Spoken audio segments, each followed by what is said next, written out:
జై భారత్. తెలంగాణ నుంచి కర్ణాటక,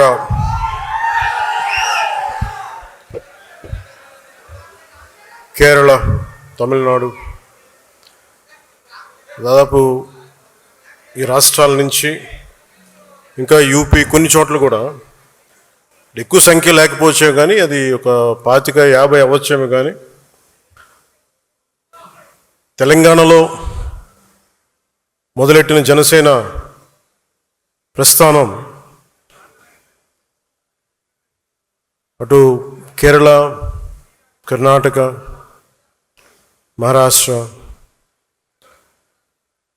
మారుమూల మనకి దూరంగా ఉండే రాష్ట్రాల్లో కూడా కనీసం ఒక 50 మంది మేము జనసేన కోసం పనిచేస్తామని యూపీ లాంటి రాష్ట్రం నుంచి కూడా రావడం నాకు నిజంగా చాలా చాలా ఆనందం కలిగించింది. 150 మందితో తెలంగాణలో ప్రారంభించిన జనసేన ఈరోజు 21 లక్షల పైచిలకు సభ్యులతోటి, ఉద్యమీ సభ్యత్వంతో ఈరోజు ఇక్కడికి మిమ్మల్ని ఈ సందర్భంలో కలవటం నాకు చాలా చాలా ఆనందంగా. ఇందాక రాగానే అడిగిన ఆరోగ్యం ఎలా ఉందని. ఆరోగ్యం బాగుంది. చెప్పాలి కదా నాకు, అంటే ఆరోగ్యం ఎలా ఉంది ఇవన్నీ అంటే కారణాలు ఏంటని అంటుండే మన వాళ్ళు ప్రేమతోటి నా భుజాలు లాగేశారు. సో నాకు లాస్ట్ 2-3 ఇయర్స్లో ఏమైందంటే ఎలక్షన్ ముందు నుంచి కూడా 1 ఇయర్ ముందు నుంచి కూడా తిరగటం వల్ల ఒకటి కరోనా టైంలో నాకు ఈ కరోనా రావడం, ఒకటి ఈ లంగ్ ఇన్ఫెక్షన్ పోలేదు, అలా ఉండిపోయింది, అదొకటి. తర్వాత ఈ దుమ్ము ధూళిలో తిరగటం వల్ల అది లోపల ఒక ఈ సైనస్ ప్రాంతాల్లో చాలా కరుడుగా హార్డ్ అయిపోయింది, ఆ డస్ట్ బాల్ అయిపోయింది. అందుకని ఇక్కడ వాచిపోయేది, నాకు అర్థమైంది కదా చాలా కాలం. ఆ తర్వాత ఇంకా ఒక సైడ్ ఒక రోజు సడన్గా ఈ ఎడ్జ్ మన ఏమంటుందని ఎక్స్టెండెడ్ విషన్ కనిపించలేదు ఒకరోజు. సో అందుకని అన్ని ప్రోగ్రామ్స్ మన అంజబాబు గారి భీమవరంలో ప్రోగ్రామ్ ఉన్నా కానీ క్యాన్సిల్ చేసి హైదరాబాద్ తిరిగి రావడానికి దాదాపు 1 నెల పట్టింది రావడానికి. అలాగే మిగతా వచ్చాం కదని చెప్పి ఏంటంటే ఇబ్బందులు ఉన్నాయి అన్నీ చేయించుకుంటే ఈ 2 భుజాల మధ్య కూడా టేర్ వచ్చేసింది. వాళ్ళు అడిగారు ఎట్లా, క్యాల్సిఫికేషన్ కూడా వచ్చేసింది 2 భుజాల్లో ఎట్లా వచ్చింది అని అడిగితే ఏం లేదు, నన్ను మా వాళ్ళు ప్రేమతో లాగేశారు అన్న అని చెప్పి, ఒకళ్ళు ఇట్లా లాగుతారు అట్లా లాగుతారు. అంటే అంతకుమించి నాకు వేరే కారణాలు కనిపించలే. ఎందుకంటే ఒకసారి మధ్యలోకి వెళ్తున్నప్పుడు షేక్ హ్యాండ్ ఇస్తే వదలరు కదా, ఆ లాగటంలో ఎంత బలంగా గుంజుతారంటే కండ తెగిపోయేంత. కాదు మీరు ప్రేమగా కండ తెగ్గొట్టిన పర్లేదు, ప్రేమతో తీసుకుంటాం, ఎందుకంటే హీలింగ్ కూడా మీరే చేస్తారు కాబట్టి. సో ఫర్దర్గా అన్నీ బాగానే ఉన్నాయి. కానీ అలాగే చాలా సందర్భాల్లో కొంచెం వేర్ అండ్ టేర్ ఉంటుంది కదా, ఇన్ని జీవితంతో బతికిన తర్వాత స్పైనల్ ఇష్యూస్ ఉన్నాయి, కంప్రెషన్స్ ఉన్నాయి, ఒక 10-11 కంప్రెషన్స్ ఉన్నాయి, డిస్కంప్రెషన్స్. కాదే నాకున్న బేసిక్గా నాకు కొంచెం ఈ స్పోర్ట్ ట్రైనింగ్ ఉండటం వల్ల నాకు బాడీ తట్టుకోగలదు. అంటే ఎంత బాధ ఉంది, ఎంత పెయిన్ ఉందో నాకే తెలియదు. నా పెయిన్ టాలరెన్స్ చాలా ఎక్కువ. అంటే లోపల తెగిపోయినా కానీ నాకు అర్థం కాదు, ఏదో ఇబ్బందిగా ఉంది ఇలా అనుకుని వెళ్ళిపోతూ ఉంటాను. తర్వాత టోటల్గా 2.5 ఇంచెస్ ఎలా కదులుతున్నావు అంటారు డాక్టర్స్. సో ప్రస్తుతానికి అన్నీ బాగానే ఉన్నాయి. I'll make sure with all your blessings I'll be all right. నా కోసం ప్రార్థించిన మీ అందరికీ కూడా పేరు పేరున ప్రతి ఒక్కరికి నా ధన్యవాదాలు. మీరు కాకపోతే ఇంకెవరిని ప్రేమిస్తాను నేను. అలాగే దీని తర్వాత అంటే కొంచెం ఒక 4 అంశాల మీద మాట్లాడుతాను. ఒకటి పార్టీ స్ట్రక్చర్ మీద. ఒక పుష్కర కాలం తర్వాత 12 సంవత్సరాలు తర్వాత పార్టీ స్ట్రక్చర్ ఎలా ఉండాలి, ఇది ఇప్పుడు పెట్టుకుంది కాదు. 2007లో ఇందాక మన తెలంగాణ నుంచి వచ్చిన మన భైరబాస సాంబశివుడు మాట్లాడింది. 10వ క్లాస్లో చూసి యూత్ వింగ్లో అప్పుడు ఎలా మాట్లాడానో అన్ని స్ఫూర్తి చెంది ఈరోజు మాట్లాడిన సాంబశివుడి మాటల గురించి చెప్తాను. 2008లో అప్పుడే రాజకీయ ప్రస్థానంలో చాలా స్పష్టతతోటి ఎలా నడపాలి యూత్ వింగ్ అని చెప్పి ఒక స్ట్రక్చర్ పెట్టుకున్నాం, ఎలా ముందుకు తీసుకెళ్ళాలి ఆ రోజున. ఆ స్ట్రక్చర్ని ఒక 12 సంవత్సరాల తర్వాత దాన్ని రియలైజ్ చేయగలిగే అవకాశం నాకు వచ్చింది. సో ఇది అన్ని పార్టీలకి ఎంత ఉంటుందో నాకు తెలియదు, కానీ జనసేన, అందుకే నేను 12 సంవత్సరాలు ఎప్పుడు లూజ్గా వదిలేసాను స్ట్రక్చర్. కాంక్రీట్గా ఫిక్స్డ్గా ఎప్పుడు ప్రయత్నం చేయలేదు. ఎందుకంటే ముందు నలగాలి మనుషులు అనుకున్నాను. మన సిద్ధాంతాన్ని నమ్మిన వాళ్ళు మనతో పాటు ప్రయాణం చేద్దాం అనుకుని నమ్మాలి, వీళ్ళ కోసం నేను ఉండాలనుకున్నాను. ఒక 12 సంవత్సరాల తర్వాత అసలు మిమ్మల్ని జీవితకాలం మేము వదలమని చెప్పిన వాళ్ళందరూ పారిపోయారు, వదిలేసి వెళ్ళిపోయారు. ఎవరు నన్ను వదలలేదంటే నా జన సైనికులు, మా వీర మహిళలను వదలలేదు. సో మిమ్మల్ని సెంట్రైజ్ చేసే ఈ స్ట్రక్చర్ ఉంది. ఆ స్ట్రక్చర్ గురించి వివరిస్తాను. మూడవది, మీరు బాధ్యతలు వహించబోతున్నారు కాబట్టి మీకు ఐడియాలజీ 7 సిద్ధాంతాలని కొంచెం భారం అవ్వచ్చో వినడానికి, కొంచెం ఓపికగా ఉంటే భవిష్యత్తులో మీరు దీన్ని ముందుకు తీసుకెళ్ళడానికి అవకాశం ఉంటుంది. దాని మీద ఐడియాలజీ గురించి మాట్లాడతాను. అలాగే వే ఫార్వర్డ్, మిగతా రాష్ట్రాలు ఇంత ప్రేమగా వచ్చారు. కర్ణాటక నుంచి సుష్మా శ్రీనివాసన్ గారు వచ్చారు. మిగతా రాష్ట్రాల్లో మనం ఎంత చేయగలం, ఏ మేరకు మనం మద్దతు తెలపగలం, ఒక పక్క స్టేట్కి మనం జనసేన నుంచి ఇక్కడ కూర్చొని ఏం చేయగలం, దట్ విల్ హ్యావ్ దానికి ఒక దారి వెతుకుతాం. అలాగే వే ఫార్వర్డ్లో ఈ అలయన్స్ ప్రభుత్వం, ఎన్డీఏ అలయన్స్ ప్రభుత్వం, తెలుగుదేశం, భారతీయ జనతా పార్టీ, జనసేన, ఈ అలయన్స్లో ఆంధ్రప్రదేశ్కి సంబంధించి ఈ వే ఫార్వర్డ్ ఎట్లాగా, లోకల్ బాడీస్ ఎలాగా, ఆ అలయన్స్ ఏర్పడటానికి వచ్చిన పరిస్థితులు వివరిస్తూ భవిష్యత్తు ఎలా ఉండాలని చాలా స్పష్టంగా మీకు తెలియజేస్తాను.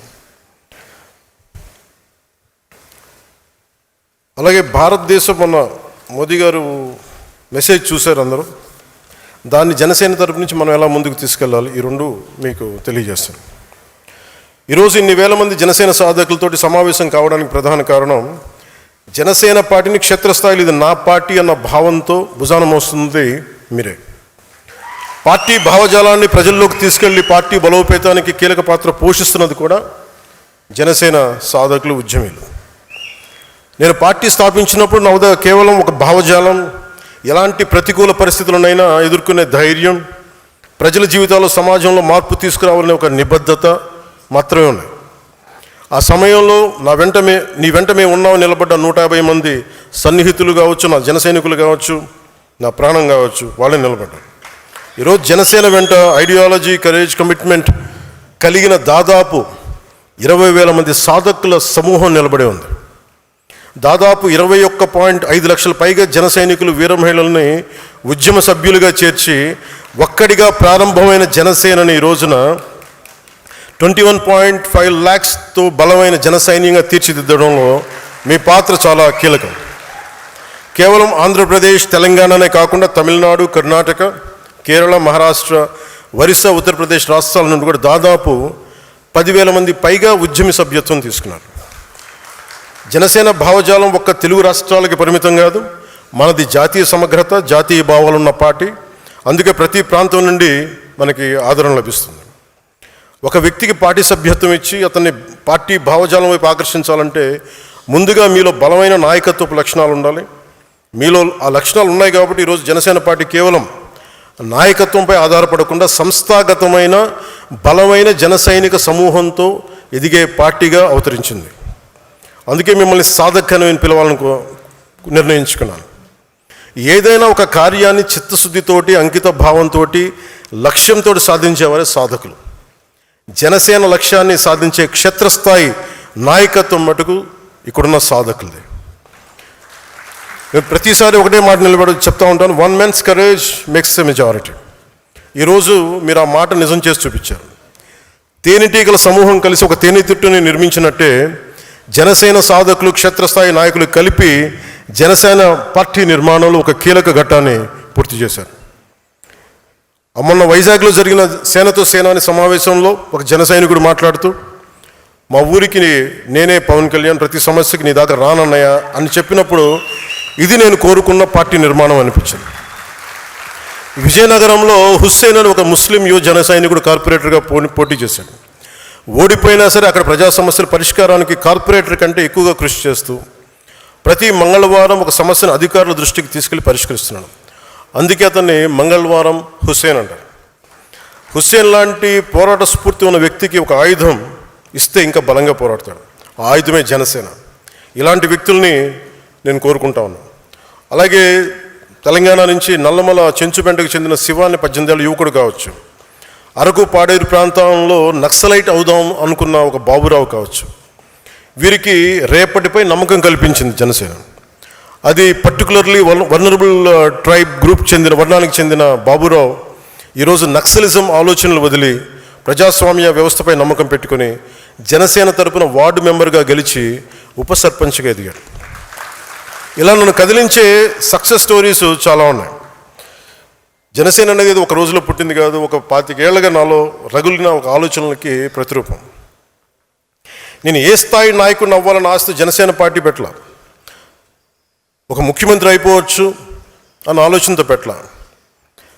ఒక పార్టీని పెడితే ఎంత సమాజంలో ఎంత మార్పు తీసుకురాగలం. చిక్బళ్ళాపూర్కి చెందిన ఒక ఆడబిడ్డ వచ్చి నాకు అవినీతిపై పోరాటం చేయాలని, నాకు నువ్వు ఆయుధం ఇవ్వన్నా, నువ్వు ప్లాట్ఫామ్ ఇవ్వంటే నేను అలాంటి వాళ్ళ కోసం పెట్టాను పార్టీ. కొత్త తరహా నాయకత్వాన్ని ఎలా నిర్మించగలను అన్న తపన జనసేనకి పునాది. ఒక్కడిగా ప్రారంభమైన జనసేన 100% విజయం సాధించిందంటే కారణం ఉమ్మడి పోరాటం. ఇది నా వల్ల సాధ్యం అవ్వలేదు. నా మీద నమ్మకంతో నాతో నడిచిన మీ అందరికీ ఈ విజయాల్లో నేను ఎంత భాగస్వామ్యం నాకుందో మీకు అంతే సమాన భాగస్వామ్యం.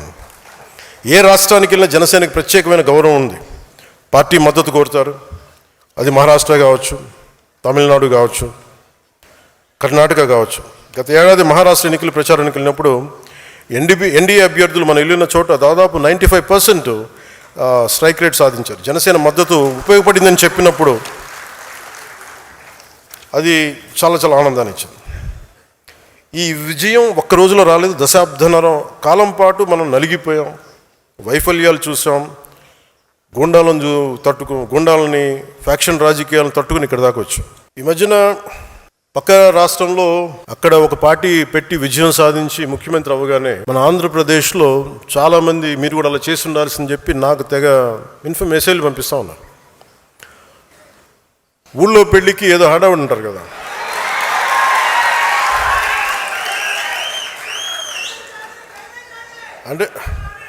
అంటే ఎలా ఉండదంటే మనకి సందులోనూ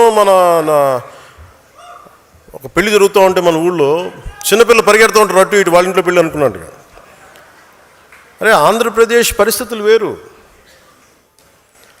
సరే వీళ్ళు చెప్పినట్టుగానే మనం కూర్చొని 2019 నిలబడ్డాం. ఎక్కడ పెట్టారు? 2 చోట్ల ఓడించారు కదా. పోనీ ఎవరైనా నిలబడ్డారు ఆ రోజున నాయకులు అంటే అందరూ పారిపోయారు కదా. సో అందుకని కంపారిజన్ పెట్టకండి. నిజంగా నేను పదవే నాకు ప్రధానం అనుకుంటప్పుడు 2008లోనే యూత్ వింగ్ కాదు ఎంపీగానే పోటీ చేశాను. 2014లో నేను ఎన్డీఏతో అలయన్స్లో ఉన్నప్పుడు నేను మల్కాజ్గిరి నుంచి ఎంపీగా పోటీ చేయాల్సి ఉంది. బట్ నేనేమనుకున్నానంటే, ఎందుకు చెప్తున్నాను ఇదంటే, నేను ఒక పార్టీని నడపాలి, ఇది సమాజంలో మార్పు పట్టుకు రావాలంటే నాకు తెలియాలి కదా కష్టం. ఒక కమ్యూనిస్ట్ నాయకులను చూస్తే కింద క్షేత్రస్థాయిలోకి వెళ్ళారు, నలిగారు, దెబ్బలు తిన్నారు. ఒక కాంశీరామ్ దెబ్బలు తిన్నాడు, నలిగారు. ఒక పార్టీని నడపడం ఏదో కూర్చోబెట్టి ఎదిగేయటం వచ్చేయటం పదవిలో కూర్చోవటం కాదు. ఎలా నడపగలం? ఒక సమూహాన్ని నీతో పాటు నడిపించాలని నీకు ఎంత సత్తా ఉండాలి, ఎంత అవగాహన ఉండాలి నీకు. నువ్వు ఆ భావజాలను కట్టుబడి ఉంటావా లేదా అనేది మనకి తెలియాలి. అందుకని ఇవన్నీ నిర్ణయించుకొని ఒక దశాబ్దం నేను నలుగుతానని నిర్ణయించుకున్నాను. అది 2007 నుంచి మొదలుపెట్టిన ప్రయాణం 2014-18 దాకా అలా నడుస్తూనే ఉన్నాను. నలిగాను దశాబ్దం. ఆ తర్వాత 2019 చేశాను. ఎంత గెలుస్తానో తెలియదు, ఓడిపోతానో తెలియదు. బట్ అసలు ఐ వాంటెడ్ ఎక్స్పెరిమెంట్. చూద్దాం ఏం జరుగుద్దు. దెబ్బ తినకుండా ఏది రాదు. అదే 2024కి దాని గురించి మళ్ళీ వివరిస్తాను మీకు. అంటే ఇవన్నీ నేను ఒక పార్టీని నడపడానికి ఎంత బలం ఉండాలి, ఎంత భావజాలం ఉండాలి, ఎన్ని కఠినమైన పరిస్థితులు ఎదుర్కొంటే తప్ప నేను నడపలేని పార్టీని. ఈ రోజున అందరూ నన్ను వదిలేసిన నేను పార్టీని చాలా ధైర్యంగా ముందుకు తీసుకెళ్ళగలను. ఆ ధైర్యం నాకు ఈ సుదీర్ఘ పుష్కర కాలం నాకు ప్రయాణం నాకు ఇచ్చింది. నాకు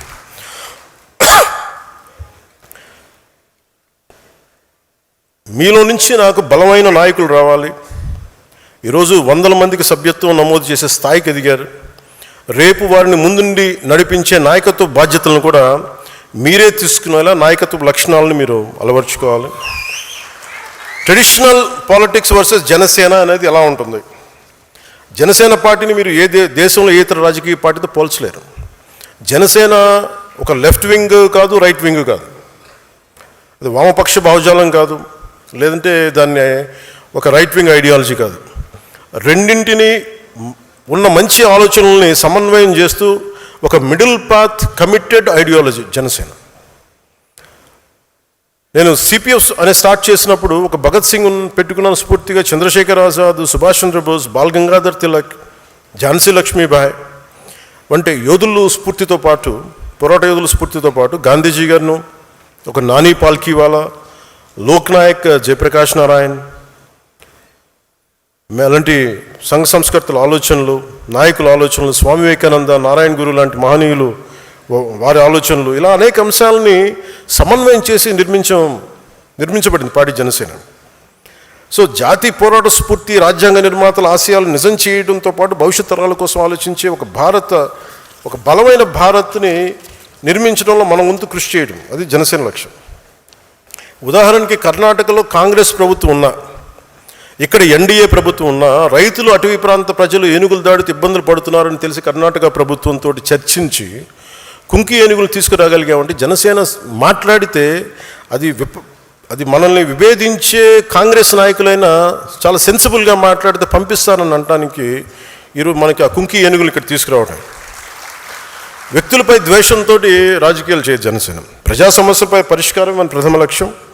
జనసేన 7 సిద్ధాంతాలని మదనం చేసి రూపొందించిన కొందరు జనసేన ఎందుకు కులాలు మతాల గురించి మాట్లాడుతుంది, మళ్ళీ కులాలకి అతీతమైన రాజకీయాలు అని అంటూ ఉంటారు. కులాల్లో ఉన్న అసమానతలు, అన్యాయాలు, మతాల మధ్య ఉన్న భేదాభిప్రాయాలను చర్చించి అర్థం చేసుకొని పరిష్కరిస్తేనే కదా సమానతను కూడిన సమాజాన్ని నిర్మించగలం. కేవలం ఒక కులాన్ని కావచ్చు, కొన్ని కులాలని కావచ్చు, ఒక మతాన్ని కావచ్చు, ఓట్ బ్యాంక్ చూసేవాళ్ళు ఈ విషయంపై దాటేస్తారు. నాకు ఆ భయం లేదు, నాకు మొహమాటం కూడా లేదు. నాకు అరకులోని పీవీటీజీ వర్గాలు, శ్రీశైలం అడవుల్లోని చెంచులు, సరైన గుర్తింపు లేని బుడగ జంగాలు, గౌరవం కోరుకుంటున్న రెల్లి వర్గాల కోసం న్యాయం జరగాలి నేను బహిరంగంగా మాట్లాడతాను. ఆ విషయాన్ని మీరు అర్థం చేసుకోవాలి, అర్థమయ్యేలా మన ప్రజలకు వివరించగలగాలి.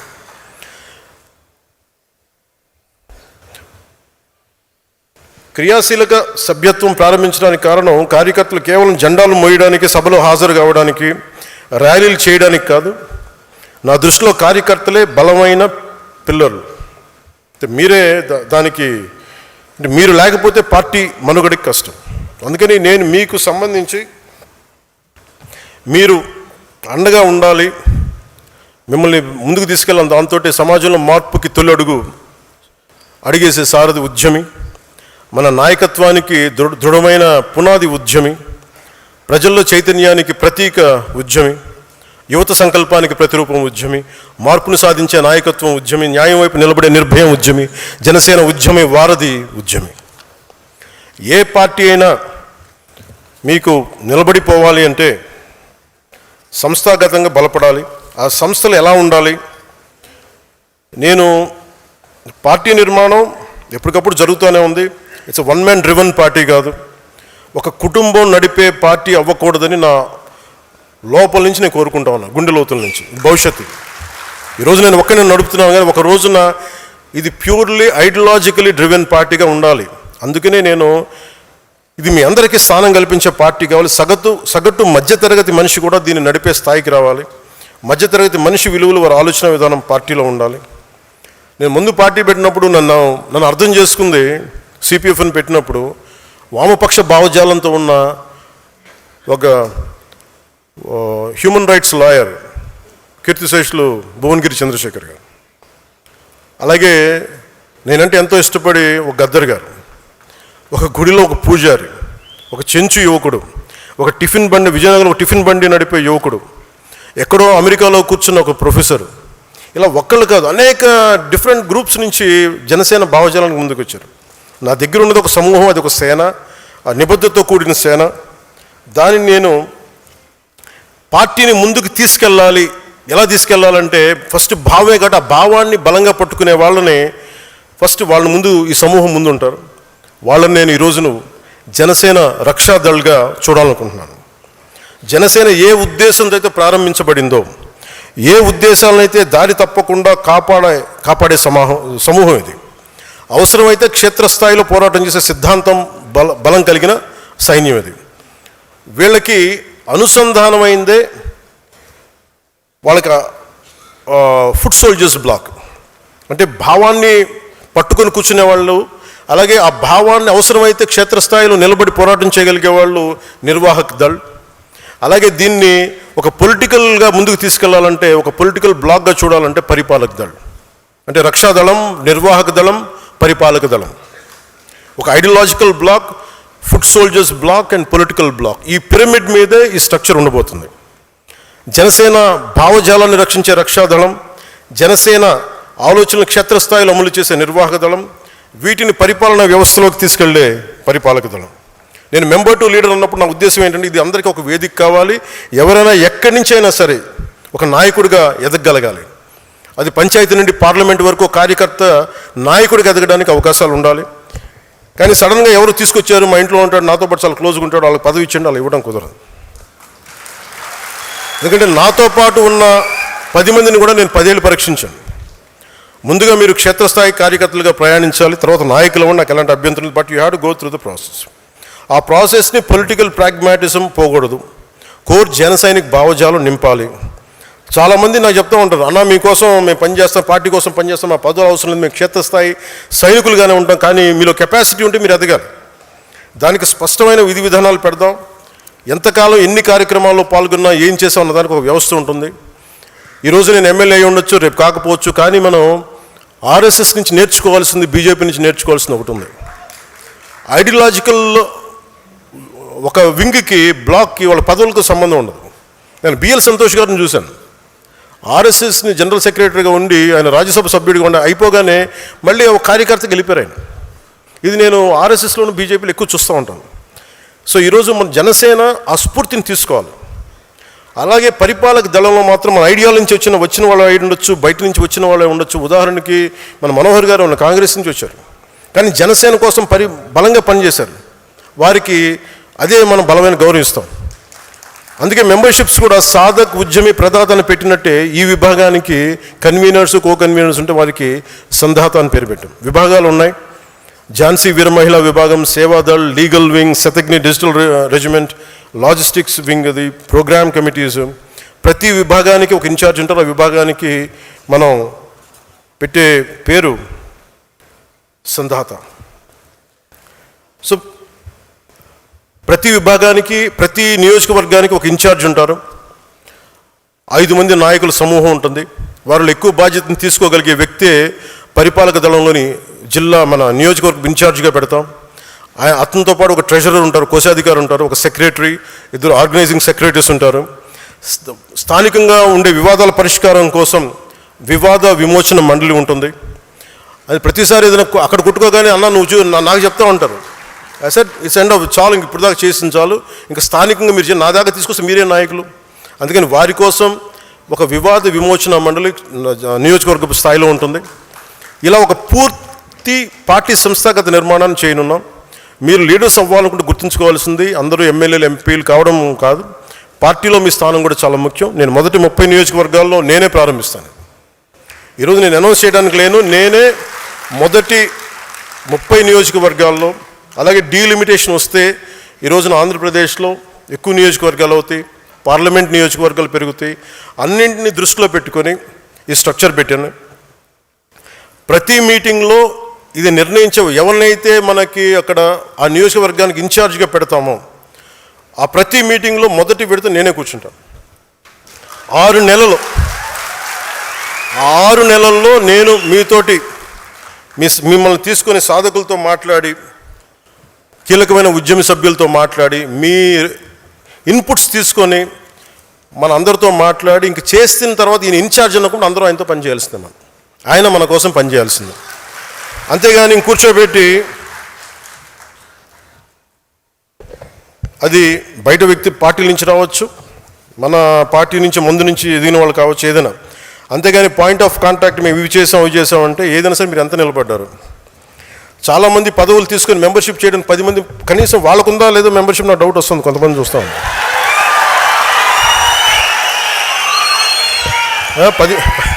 10 మంది మెంబర్షిప్, 10 మంది మెంబర్షిప్ని కూడా చేయలే. మీరు అంత మొహమాట పడితే మీరు నాయకులు ఎలా ఎదుగుతారు?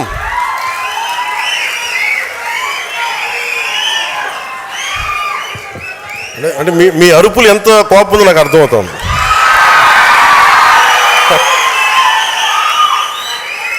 అంటే అందరూ ఏమనుకుంటారండి, ఇతను ఎక్కడో కూర్చొని బిల్డింగ్లో కూర్చుంటాడు, బయటికి రాడు, ఇతనికి ఎవరు చెప్పరు అనుకుంటారు. నాకు ఎవరు చెప్పక్కర్లేదు, నేను అన్నీ చూస్తూ ఉంటాను. అరే ఏమి చూడకుండా ఏం అర్థం చేసుకోకుండా ఇంతకాలం పార్టీ నడిపేస్తాం యాక్సిడెంట్గా. ఏదో పెద్ద మనసుతోటి తల్లి బిడ్డ న్యాయం ఇంకోసారి కానీ అనుకోండి.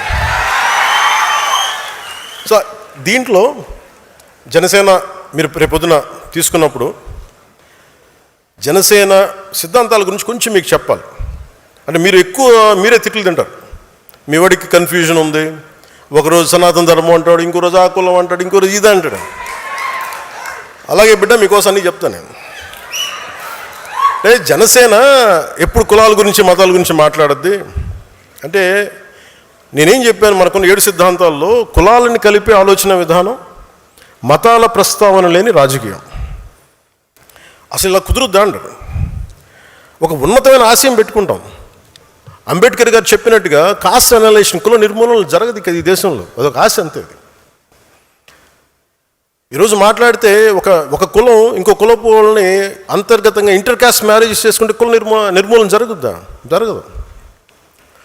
దాశరథి రంగాచారి గారు చిల్లర దేవుళ్ళు తెలంగాణ సమాజం గురించి రాసినప్పుడు అక్కడ నవాబ్స్ అణగారిన వర్గాలను మీరు నలిపేస్తున్నారు, వాళ్ళందరూ మేము ముస్లింలు చేర్చుకుంటామంటే ఇస్లాంలో వాళ్ళని తీసుకున్న తర్వాత కూడా కులాలు పోలేదు. వాళ్ళకి మాకు పడదండి, మేము వేరే ముస్లిమ్స్, వాళ్ళు వేరే ముస్లిమ్స్, ఇట్లాగే ఆ కులాలు అక్కడ కూడా వెళ్ళిపోయినాయి. అలాగే ఎథీస్ట్ అని చెప్పుకుంటారు కొంతమంది. నేను దేవుణ్ణి నమ్మనండి, ఆమె ఎథీస్ట్ అండి, but still they don't leave their caste tag. వాళ్ళు కులాలను వదలరు. మతం మారిపోయామంటారు, కులాల ట్యాగ్స్ని వదలరు. అంటే ఇది వాస్తవం కదా. అంటే కులాలని నేనేంటంటే కుండ బద్దలు కొట్టని చెప్తాను. ఇది ఒక వాస్తవం ఉంది, దీన్ని అర్థం చేసుకుందామని. అలాగే నిజంగా కుల నిర్మూలన జరగాలని దేశం అంతా అన్ని రాజకీయ పార్టీలు ఆలోచించాల్సింది.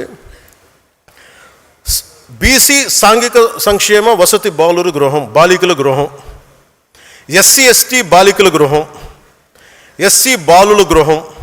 చిన్నప్పటి నుంచి మీరే కులాలను పెట్టి నేను మాట్లాడితే ఇబ్బంది వచ్చిందా మీ అందరికీ? నిజంగా మీరు మాట్లాడాలంటే ఫస్ట్ ఇవి ఆపేయండి. ఫస్ట్ ఇవన్నీ 10th క్లాస్ బిడ్డ పాస్ అయితే బాగా చదివింది అనుకోలేదు, ఏ కులం సర్టిఫికేట్ రాస్తే మీరు ఎక్కడ తీస్తారు? వ్యవస్థీకృతం అయిపోయింది కాస్ట్. నేను అర్థం చేసుకోగలను. అందుకని కులాలను తీసేయలేము. కోరటి వెంకన్న పల్లె కన్నీరు పెడుతుందంటే అరే మనకి వృత్తులు పోయినాయి అని బాధపడతారు. ఇది మనకి సాలెల మగ్గం బూజు పట్టేస్తుంది. ఇలాగ వృత్తి కులాలన్నీ నాశనం అయిపోయినాయి. ఇవన్నీ మాట్లాడుతుంటే అంటే మనకి వృత్తి ఆధారిత కులాలు, అందుకని కులాలను టక్కటక్కమని తీసేయలేము. మేబీ ఒకరోజు అసలు కుల ప్రస్తావన లేని రాజకీయాలు సమాజం ఉండాలని కోరుకుందాం. కానీ ఈ లోపు మనం ఏం చేయాలి? కులాలను కలిపే ఆలోచన విధానమే ఉండాలి. మాట్లాడితే ఇక్కడ మనకు ముఖ్యంగా ఆంధ్రప్రదేశ్కి సంబంధించి అంటే మతాలు మారినా కులాలు వదలరు, దేవుణ్ణి నమ్మమంటారు కానీ కులాలను వదలరు. ఇందాక చెప్పినట్టుగా caste always have issues, but what is the most pragmatic approach? Interdependence and cooperation is needed for pragmatic policies. భారతదేశంలో ఉండే ప్రతి కులం మరో కులం పైన కొంతమంది మీద ఆధారపడి జీవిస్తుంది. ఎందుకంటే మన సమాజం కుల వృత్తుల ఆధారిత సమాజం. వృత్తుల ఆధారంగా కులాలు ఏర్పడ్డాయి తప్ప ఎవరు ఏ కులంలో పుట్టాలి అన్నది ఎవరు నిర్ణయించలేదు. నేను కూడా కులంలో పుట్టాల్సి వచ్చింది. I was Born in a cost which I cannot undo it, but I never confine to a cost because for me humanity is bigger. నేను ఈ కులంలో పుట్టాను, కులానికి పరిమితం అవ్వాలా. నాకు మానవత గొప్పది, మానవత్వం గొప్పది, దేశం చాలా పెద్దది. కానీ దీన్ని నేను గౌరవించాలంతే. నన్ను ఒక కులానికి పరిమితం చేయాలని ఎన్నిసార్లు ప్రయత్నించారు. నన్ను ఒక ప్రాంతానికి పరిమితం చేయాలని వస్తే మన సాంబశివుడు లాంటి వచ్చి అన్నా నువ్వు ఆంధ్రావాడు కాదు, నువ్వు తెలంగాణ, నువ్వు భారతీయుడు. నన్ను కులానికి పరిమితం చేయాలని చూశారు, ప్రాంతానికి పరిమితం చేయాలని చూశారు. నేను కులంలో పుట్టా, కానీ ఒక కులం కోసం పనిచేయడానికి రాలా, దేశం కోసం పనిచేయడానికి వచ్చాం, సమాజ స్థాపన కోసం వచ్చాం. ఈ మధ్యన వైసీపీ నాయకులు కూడా ఏదో కొంచెం 2-3 సందర్భాల్లో మన వాళ్ళు డేటా పంపిస్తే మీరు కాపులకి ఏం చేశారు ఇవన్నీ మాట్లాడుతుంటే నేను ఒక కాపుల కోసం ఆలోచించడం రాలా. నేను రెల్లి సమాజం గురించి ఆలోచిస్తాను, మాల సమాజం గురించి ఆలోచిస్తాను, మాదిగ సమాజం గురించి ఆలోచిస్తాను, బీసీల సమాజం గురించి ఆలోచిస్తాను, అన్ని ఉన్నత సోకాళ్ళు ఓసీ కాస్టుల గురించి ఆలోచిస్తాను, అందరూ బాగుండాలని ఆలోచిస్తాను. నేను దయచేసి ఒక కులానికి పరిమితం చేయాలనుకున్నా, ఒక ప్రాంతానికి పరిమితం దాన్ని మీరు ఎదురుదాడి చేయండి, మనం అందరి కోసం పనిచేస్తాం. ఈ మధ్యన ప్రేమ ఎక్కువ అయిపోయిన అందరికీ సడన్గా ఏం చేశారండి మీరని ఒక్కొక్కరు టీవీల్లో గొంతులు ఏముంటుందని కంటనాళ్ళ తెగిపోయి అరుస్తున్నారు. ఇలాంటి మహానుభావులందరికీ నేను అడుగుతున్న ఒకటే, మాట్లాడితే మీరు వంగవీటి రంగా గారి పేరు పట్టుకొస్తారా మీరంతా? ఆయన చనిపోతా నాకు ఇబ్బంది ఉంది, నా ప్రాణహాని ఉంది అంటే ఆ రోజు మీరు ఎందుకు తప్పన పడలా? మీరు ఎవరు చిన్న వయసులో కాదు కదా, మీరు టీన్స్లో లేరు కదా. ఇప్పుడు మీ అందరికీ 60-65 ఏళ్ళు ఉన్నాయి కదా మీ అందరికీ. అంటే ఆ రోజులు మీకు కనీసం ఒక 35 ఏళ్ళు, కనీసం మీకు 25 దాటిని అందరికీ. ఆయన ఇబ్బంది పడుతున్నప్పుడు, నాకు ప్రాణహాని ఉందనుకున్నప్పుడు, ఈరోజు ఆయన కోసం గొంతు చించుకుంటున్న మనుషులందరూ ఏమైపోయారు? ఆ రోజున ఆయన చుట్టూ ఒక దడిగట్లాగిపోయారా, ఒక పద్మవ్యూహంలో ఉండలేకపోయారా? అప్పుడు వదిలేశారు అందరూ. అంటే చనిపోయిన తర్వాతేమో ఇప్పుడు కూర్చొని కథలు చెప్తారు. మీరు మనిషిని బతుకున్నప్పుడు రక్షించుకోలేంది, చనిపోయిన తర్వాత మీరు ఎన్ని కథలు చెప్తే ఎవడు నమ్ముతాడా మిమ్మల్ని? అలాగే నిజంగా నేను ఒక కులం కోసం ఉంటే మరి నేను 2 చోట్లకి ఓడిపోకూడదు కదా లెక్క ప్రకారం. అటు భీమవరంలో ఓడిపోకూడదు, గాజువాకలో ఓడిపోకూడదు, కులం అంతా వేస్తే అలా ఈరు. That's a point I want to make. అలాగే కన్షీరామ్ గారు వచ్చినప్పుడు తిలక్ తరాజ్ తల్వార్ ఇంకో జూతేశా మారో అనేది ఉంటుంది. అంటే బ్రాహ్మణుల్ని, వ్యాపారవేత్తల్ని, వైశ్యుల్ని, క్షత్రియుల్ని దాడి వాళ్ళు కొట్టాలని చెప్తూ కొట్టండి. కానీ అది కొంతకాలం పనిచేసింది, అప్పుడున్న పరిస్థితులకు దీనికి పనిచేసింది. కానీ ఇంకొక టర్మ్కి వచ్చేటప్పటికి అది సర్వజన సమాజం అయింది, బహుజన సమాజం అయింది. ఇంత చేసిన మాయావతి గారు కూడా తిరిగి బ్రాహ్మిన్ కమ్యూనిటీ సపోర్ట్ తీసుకుని ఆవిడ గెలిచారు, ముఖ్యమంత్రి అయ్యారు. అంటే దీన్ని బట్టి మనకి ఏం అర్థమవుతుందంటే సమాజాన్ని కులాల వారీగా విడతీసి ముందుకు తీసుకెళ్ళడం సాధ్యం కాదు. కులాల్ని కలుపుకుంటూ పరస్పర గౌరవాన్ని పెంచుకుంటూ ముందుకు వెళ్తేనే సమాజం అభివృద్ధి చెందుతుంది. అదే జనసేన విధానం, అదే నేను చూపించాను, మీకు నిలబడి చూపించాను. అలాగే మతాల ప్రస్తావనని రాజకీయం అంటారు. రేపు మీరు కమిటీస్లోకి వెళ్తారు, బాధ్యతలు తీసుకుంటారు, ప్రజల్లోకి వెళ్తారు. ఆ సమయంలో సమాజంలో ఉన్న సమస్యలను పూర్తిగా అర్థం చేసుకుని ఆ భావజాలను ముందుకు తీసుకెళ్లాల్సిన బాధ్యత మీకు అర్థం కాకపోతే ఇబ్బంది అవుతుంది. మనం స్పష్టంగా చెప్పాల్సింది ఒకటే, ఎవరు దైవాన్ని వాళ్ళు ఆరాధించండి, మీ దేవుని మీరు ఆరాధించండి. మీరు ఇస్లాం అయితే ఇస్లాంని ఆరాధించండి, మీ ఎవరి ధర్మాన్ని వారు పాటించండి. కానీ మిగతా మతాలకు గౌరవం ఇవ్వండి. ఇఫ్ యు ఆర్ హిందూ, మీరు బాగా మీరు ఆరాధించుకోండి, ఇస్లాం గౌరవం ఇవ్వండి, క్రిస్టియానిటీ గౌరవం ఇవ్వండి, జైనిజం గౌరవం, ఏదైనా దానికైనా గౌరవం ఇవ్వండి. కానీ అలా గౌరవించుకుంటే మత ఘర్షణకు అవకాశం ఉండదు. అది నిజమైన సెక్యులర్ భావన. అది మతాల ప్రస్తావన లేని సమాజానికి అది పునాది అవుద్ది. అంతేగాని నాకు చిరాకైంది ఏంటంటే అపీస్మెంట్ పాలిటిక్స్. నేను ఒక క్యాప్ పెట్టుకొని నేను ఇలా మాట్లాడితే నాకు ముస్లిం సోదరులు ఓటేస్తాను, నేను నమ్మను. నేను బేసిక్ ఎందుకంటే అసలు అత్తిశాతం. అంటే ఈరోజు మనకి షాన్వాజ్ అనే ఒక ఆడబిడ్డ మన ఎక్కడ రాయలసీమ నుంచి ఎక్కడ కర్నూలు నుంచో ఉమానంలో చిక్కుకుపోతే ఆవిడే హిందూ కాదే, ఆవిడ హింసించింది కూడా అక్కడ లోకల్లో ఉండే ముస్లిం బిజినెస్ మ్యానే. మన అలాంటి లేదు మన సమాజంలో, మనం అలా చూపించాం. అందుకని ఈ అపీస్మెంట్ పాలిటిక్స్ అనేది జనసేన తీసుకోదు. ఒక తప్పుని తప్పుగానే చెప్తుంది. ఒక హిందూ చేయండి, ముస్లిం చేయండి, క్రిస్టియన్ చేయండి, మీరు ఒక తప్పుని మీరు ఖచ్చితంగా ఈ తప్పుని చెప్పకపోతే తప్పు చేసిన వాళ్ళు అవుతారు. అందుకని appeasement politics is a big no for Janasena. నువ్వు నీ పరిమితుల్లో ఉండు, నేను నా పరిమితుల్లో ఉంటా. నాకు ఇష్టమైతే నేను ఈ మతాన్ని అర్థం చేసుకుంటాను, స్వీకరిస్తా. కానీ బలవంతంగా మార్చే హక్కు ఎవరికి లేదు. డబ్బులు ఇచ్చి మోసం చేసి బలహీనతలను ఉపయోగించుకొని మత మార్పిడులు సరైనది కాదు. ప్రతి వ్యక్తికి తన ధర్మం గొప్పదే, దాన్ని నేను ఎక్కడ కాదనడం లేదు. ఈ దేశం అన్ని మతాలని గౌరవించే సంస్కృతితో ఎదిగింది. పర్షియన్లు ఈ దేశంకి వచ్చినప్పుడు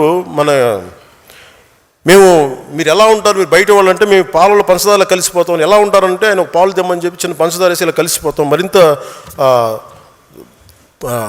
రుచి ఎక్కువ బాగుంటుంది మాతో ఉంటుంటే. మేము ఎక్కువ కలిసిపోయే వ్యక్తులను తప్ప మేము విడిగా ఉండే వ్యక్తులం కాదని చెప్పారు. ఈ దేశాన్ని మరింత మధురంగా చేస్తామని చెప్పారు. అందుకే ఈ దేశం వారిని ఆదరించింది. శ్రీకృష్ణదేవరాయల కాలంలో అరబ్ వ్యాపారులు గుర్రాలు అమ్మడానికి వచ్చి మాకు ప్రార్థనా స్థలం లేదు అని అడిగితే ఆయన మస్జిదులు నిర్మించి ప్రార్థనలు చేసుకునే అవకాశం కల్పించారు. ఎందుకంటే ఈ దేశ సంస్కృతికి ఇన్సెక్యూరిటీ, అభద్రతా భావం లేదు. ఈ దేశం ఎప్పుడు ఇతర మతాలకి భయపడదు. మీ ధర్మాన్ని మీరు పాటించండి అని స్థానం ఇచ్చే మహోన్నత సనాతన ధర్మం ఇది. కానీ ఆ సహనాన్ని బలహీనతగా భావించి ఆ సంస్కృతిని మేము చంపేస్తాం, ఆ సనాతన ధర్మాన్ని నలిపేస్తాం, నశింపజేస్తాం అంటే అది మీరు ఈ నేల స్వభావాన్ని అర్థం చేసుకోకపోవటమే. ఎన్నికల సమయంలో కొంతమంది బొట్లు పెట్టుకుని ఆలయాలు తిరుగుతారు. సనాతన ధర్మంపై దాడులు జరిగినప్పుడు మటుకు మేము సనాతన ధర్మాన్ని నిర్మూలిస్తామని బహిరంగ మాట్లాడతారు. ఎవరైనా అంటే మీరు ఎన్నికల సమయంలో అసలు ఒక్కరు మాట్లాడరు, అప్పుడు మాట్లాడరు సనాతన ధర్మం గురించి, ఎందుకంటే ఓట్లు పోతాయి. అయిపోగానే మొత్తం పదవుల్లోకి వెళ్ళిపోయి అసెంబ్లీలోకి వెళ్ళగానే ఇప్పుడు మాట్లాడతారు మళ్ళీ. లేదు, సనాతన ధర్మం అనేది వేల ఏళ్ల నాగరికత. అది హిందూ సనాతన ధర్మ is a self correcting mechanism. ఇది ఒకరు స్థాపించింది కాదు, ఒక వ్యక్తి స్థాపించింది కాదు, అది అనాదిగా జరుగుతుంది. It has a self correcting దాంట్లో తప్పులు ఉన్నాయి, తప్పులు కరెక్ట్ చేసుకుంటూ వెళ్తుంది. అంతేగాని కూర్చోబెట్టి గిరిగీసుకుని ఇంతే అని చెప్పి ఒక ఫిక్స్డ్ రూల్ లేదు. అందువల్ల సనాతన ధర్మాన్ని మీరు నశింప చేయలేరు. అంటే ఇది ఈ సందర్భాన్ని పెట్టుకొని అంటే మీకు ఎందుకు చెప్తున్నానంటే, ఇది మీరు అందరూ అనుకుంటారు కదా నేను ఎందుకు ఇంత బలంగా మాట్లాడతానని. అంటే ఈ సందర్భాన్ని నేను దీన్ని అర్థం చేసుకొని మీకు తెలియజేస్తాను. చాలామందికి మహానుభావులకి, సనాతన ధర్మాన్ని తిట్టే మహానుభావులందరికీ అంటే మీకు భారతీయుడు చెప్తే నచ్చదు కదా. ఎక్కడో జర్మనీలో ఉండే ఒక ప్రొఫెసర్లో లేదంటే కూర్చోబెట్టి అక్కడ కూర్చొని ఒక షోపెన్హావర్ లాంటి ఒక జర్మన్ ఫిలాసఫర్ చెప్తే మీకు అర్థం అవుతుంది. కనీసం సనాతన ధర్మం గురించి ఆయన ఏం చెప్పారు మీకు తెలియజేస్తాను. అంటే ఆయన అన్న మాట చెప్పండి, the fruit of the highest Vedas, the fruit of the highest human knowledge and wisdom, the kernel of which has finally come to us in the Upanishads and as the greatest gift to the 19th century. అలాగే ఇది నేను తర్వాత tweet చేస్తాను, లేదంటే మన శతజ్ఞులు పెడతాను. కానీ but ఇక్కడ నేను చెప్పదలుచుకుంది ఏంటంటే, విదేశాల నుంచి ఐరోపా ఖండం నుంచి ఇక్కడికి వచ్చి ఇక్కడ సమాజాన్ని మార్చాలనుకునే వాళ్ళకి ఏం జరుగుతుందని చెప్పడానికి ఆయన చెప్పింది ఏంటంటే, మీరు ఇక్కడికి వచ్చి మీరు ఈ మతాన్ని నిర్మూలింపు చేద్దాం అనుకునే వాళ్ళు ఎలాంటిదంటే, it is just the same as if we fired a bullet at a cliff. In India our religions will never at any time take root. The ancient wisdom of the human race will not be supplanted by the events happened elsewhere. On the contrary, Indian wisdom flows back to Europe and will produce a fundamental change in our knowledge and thought. అంటే మీరు భారతదేశాన్ని మార్చేద్దామని చెప్పి మన భావజాలంతో పెడితే అది మనల్ని ఎలాంటిదంటే ఒక హిమాలయ శిఖరాన్ని చిన్నపాటి తుపాకీతో కొట్టినాడు. దానికి ఏమవుతుంది, దాని గ్రాండియర్ ముందు, దాని మ్యాగ్నానిటీ ముందు. అది ఏమి అవ్వకపోగా, అది మనల్ని మార్చకపోగా అది మన భావాల్ని మార్చేస్తుంది. ఇది షోపెన్హావర్ చెప్పింది. ఇది సనాతన ధర్మాన్ని విమర్శించే వాళ్ళందరికీ మీరు ఒకసారి పుస్తకాలు చదివితే, ఇలాంటి పుస్తకాలు చదివితే ఇలాంటి పిచ్చి మాటలు మీరు మాట్లాడరు. అలాగే మతం కనిపెట్టినప్పుడు మటుకు మైకులు లేవు. అలాగే హిందూ మతంలో కూడా ఇప్పుడు నేను మాట్లాడితే, నేను తిరుపతి లడ్డు విషయం గురించి మాట్లాడితే చేసినంత ఎవరు? క్రిస్టియన్స్ లేరు, ముస్లిమ్స్ లేరు, హిందువులే. హిందూ మతాన్ని గౌరవించిన హిందువులు అంటే నా చిరాకు. నాకు దాంట్లో ముస్లిమ్స్ ఎక్కడున్నారు, క్రిస్టియన్స్ ఎక్కడున్నారు? అలాగే మైక్స్ పెట్టి ఇబ్బంది పెడతా ఉంటాయి కొన్నిసార్లు. మన కాకినాడలో కూడా చూస్తూ ఉంటే వినాయక చవితికి పాటలు ఏంటనుకుంటున్నారు, నవ్వుతా. వినాయకుడి పాటలు పెట్టట్లా, అబ్బని తీని దెబ్బ ఇలాంటి పాటలు పెడుతున్నారు. అంటే మనం ఎంత గౌరవిస్తున్నాం చూడండి. మిగతా మతాలను చూసి నేర్చుకోవాలి కదా, ఇస్లాంని చూసి హిందువులు నేర్చుకోవాలి కదా. వాళ్ళు అలాంటి పాటలు పెడతారా? ఎప్పుడు కూడా మీ మతాన్ని ఎవరన్నా వెటకారం చేస్తున్నారు, పరిహసిస్తున్నారంటే ఫస్ట్ తప్పు మనలో ఉంటుంది. ఫస్ట్ అది హిందువులు అది కరెక్ట్ చేసుకోవాలి. అలాగే మతాలు పుట్టినప్పుడు మైకులు పుట్టల. ఈ మధ్యన గొడవలు వచ్చేస్తూ ఉన్నాయి. ఇలాంటి అవకాశాలు మీకు మీ మీ మీ బాధ్యతలు మీకు వస్తాయి, భవిష్యత్తులో వచ్చేస్తాయి. మీకు మైకులు పెట్టి పెద్ద పెద్ద సౌండ్ ఉన్నప్పుడు శబ్ద కాలుష్యం ఉంటుంది. ఇలాంటి అంశాలు వచ్చినప్పుడు గొడవలు పెట్టే వాళ్ళతోటి గొడవలు ఇచ్చి మీరు ప్రజలకు అర్థమయ్యేలా వివరించండి. కొన్నిసార్లు కోపాలు వస్తాయి, కోపతాపాలు ఉంటాయి, భయపడకుండా మాట్లాడండి. నేనైతే అలాగే మాట్లాడతాను. ఎందుకంటే ఈ దేశంలో ఓట్ల కోసం అప్పీస్మెంట్ రాజకీయాలు చెయ్యం, జనసేన చేయదు. We don't do appeasement politics. ఇది జనసేన ఆదేశిక సూత్రంగా మీరందరూ గుర్తుంచుకోవాలి. అలాగే భాష గౌరవించే సాంప్రదాయం, జనసేన ప్రాథమిక సిద్ధాంతాల్లో భాషలు గౌరవించే సాంప్రదాయం ఎందుకు పెట్టామంటే భాష మనకి ఎప్పుడు ప్రతిబంధకం కాదు. మహాత్మా గాంధీ గారు ఏ భాష మాట్లాడడం మనం ఎప్పుడైనా అడిగామా? ఎందుకంటే ఈ దేశం భాషలతో విడిపోయేది కాదు, భావాలతో కలిసేది. మన భాష కాని వారిని మన దేవుళ్ళు ఆరాధిస్తాం. జీసస్ క్రైస్ట్ అని తెలుగు వ్యక్తి కాదు, మహమ్మద్ ప్రవక్త తెలుగు కాదు. వారి భావజాలాన్ని గౌరవిస్తాం. అరబిక్ మాట్లాడే సంస్కృతి నుంచి వచ్చిన ఆలోచనల్ని ప్రపంచం మొత్తం స్వీకరించింది. ఎందుకంటే భాష కంటే భావం గొప్పది. ఈ దేశంలో జాతీయ నాయకులను కూడా మన భాషతో కొలవలేము. జాతీయ గీతం జనగణమన తెలుగులో లేదు, బెంగాలీలో ఉంది. అందుకే ప్రతి భారతీయుడు గౌరవంగా పాడతాడు. అందుకని ఈ దేశానికి భాష ఎప్పుడు అడ్డంకి కాదు. విభిన్నమైన భాషలు మన దేశాన్ని విడగొట్టలే, మరింత బలంగా ఏకం చేస్తాయి.